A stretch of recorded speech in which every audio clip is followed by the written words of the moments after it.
Hi, my name is Jackson Burgess, and I'm here today to talk to you about the most effective ways to improve your body. Studies show that 95% of New Year's resolutions are fitness related. But only 3 months after those resolutions are made, only 10% of people still think that they will last. Why is that? One of the main reasons people get frustrated with the gym is because they say it's too complicated. This reason is very understandable. I was once a first-time gym member walking in and seeing the wide variety of weights and gym equipment. When I first began close to 5 years ago, I tried to do too complicated and too technical workouts. As I continued to go to the gym, I realized that the strongest and healthiest athletes in the gym tended to do simple but effective workouts. Every time I would see them in the gym, they would stick to the routine and the plan that they had set for their body. So this gets me to my first point, which is to establish a clear goal that you have for your body. For example, a few common goals could be getting bigger or stronger for a sport or just for the looks of it.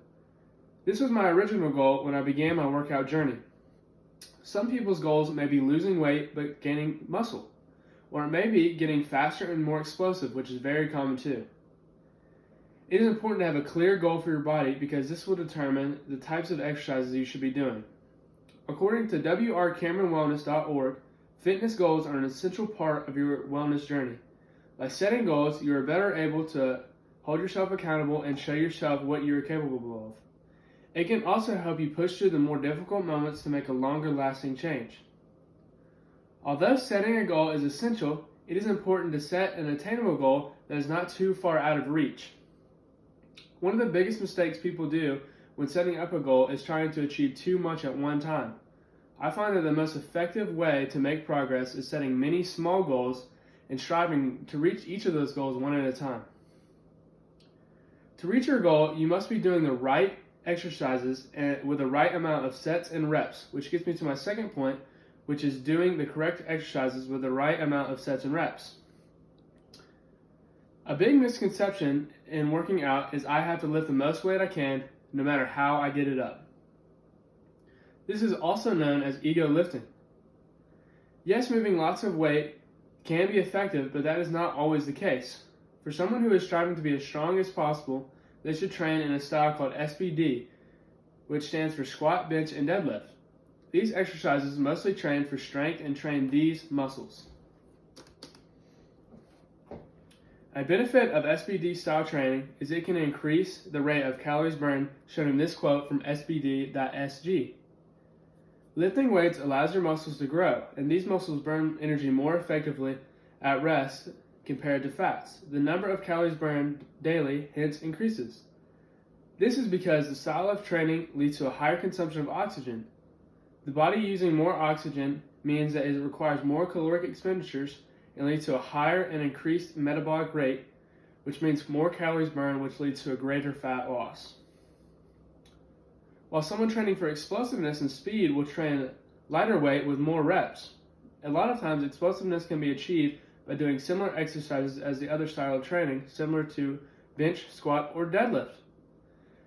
But this style of training will focus more on lighter weight while exploding it up as quickly as possible.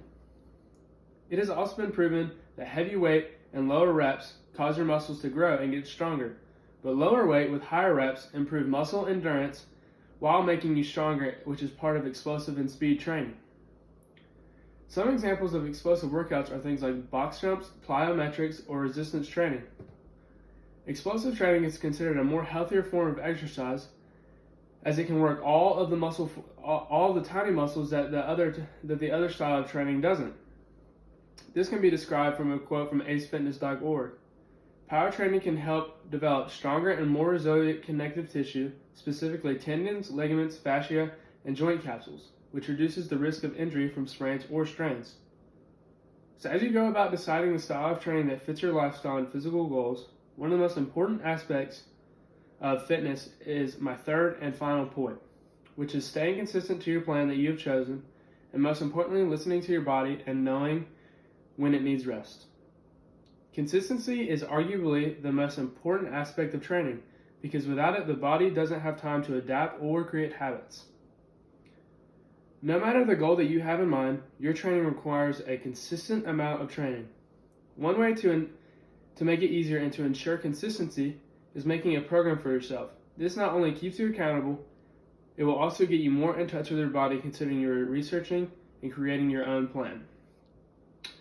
When considering your program, take into consideration your level of training. Here's a diagram representing the amount an athlete should train per week. According to Healthline.com, on average, it takes 66 days for something to become an automatic habit in our daily lives. So as my speech is coming to an end, I'm going to end with a challenge. Like my 3 points have said, decide a goal for your body, pick a style of training that best fits your goals, and I'm going to leave you with a challenge, which is to set up a simple program for yourself and stay consistent to that program for 2 months and make it become a habit in your everyday life. I think if you do that, you will find yourself being more happier and healthier, and that goal that you have set for your body will be achieved. Thank you.